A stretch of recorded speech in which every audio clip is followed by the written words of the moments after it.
Bonjour chers collègues, bonjour chers blogueurs, bonjour chers internautes, bonjour à tous.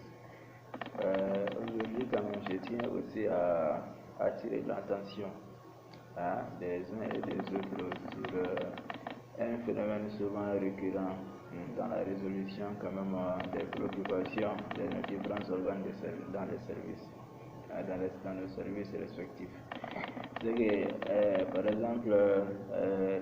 lors par exemple de l'étude des rapports semestriels, des rapports annuels, etc.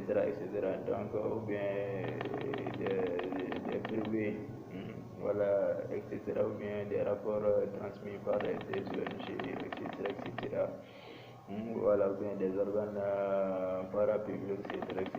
Voilà, donc ces rapports-là, généralement, font l'objet d'études, etc. Donc, c'est après des longues études, etc. Donc, ils ont fait qu'ils ont transmis ces rapports-là et ils remettent à qui le droit. Ça peut être vraiment des constats ou bien des observations ou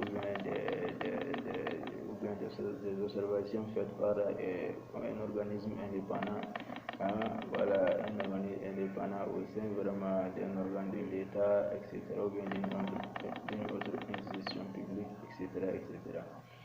Maintenant, le constat est qu'en réalité, si ces rapports sont transmis, généralement, elles font l'objet vraiment des critiques de tout genre, etc.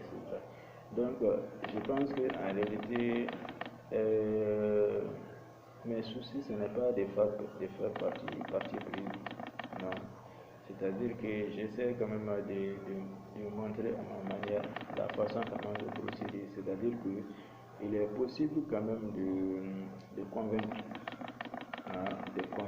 C'est-à-dire que quand on vous transmet un rapport, après l'étude, après l'étude faite par l'intéressé,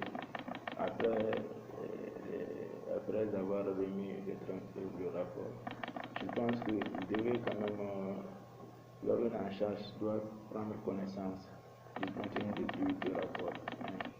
Ça c'est un. Secondo, je pense qu'il est nécessaire et important quand même d'éclairer la lanterne, c'est-à-dire que sur les zones d'ombre qui figurent dans le rapport et proposer et convaincre. Proposer et convaincre. Voilà. Donc, je pense que cela vaudrait mieux quand même de se jeter l'opprobre, de se jeter voilà, des propos diffamatoires de tout genre, de toutes sortes. Donc, je pense que cela n'est pas bien vu. Donc, il serait bon quand même de proposer et de convaincre de pourquoi vous avez adopté cette méthode-là, de pourquoi vous avez adopté cette technique-là, de pourquoi, la raison du pourquoi, le comment, etc. Voilà, donc je pense que cela est valable.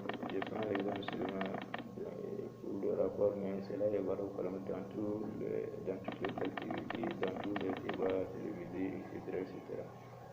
Proposer et convaincre le pourquoi on a fait le pourquoi, etc. Cela permet quand même d'éclairer la lanterne des uns et des autres sur ce phénomène ou sur ce sujet-là. Voilà, donc voilà en quelque sorte, chose balance soit-elle, voilà, quand même, permet quand même de faire comprendre les gens. Voilà, merci, je vous remercie, on ensemble.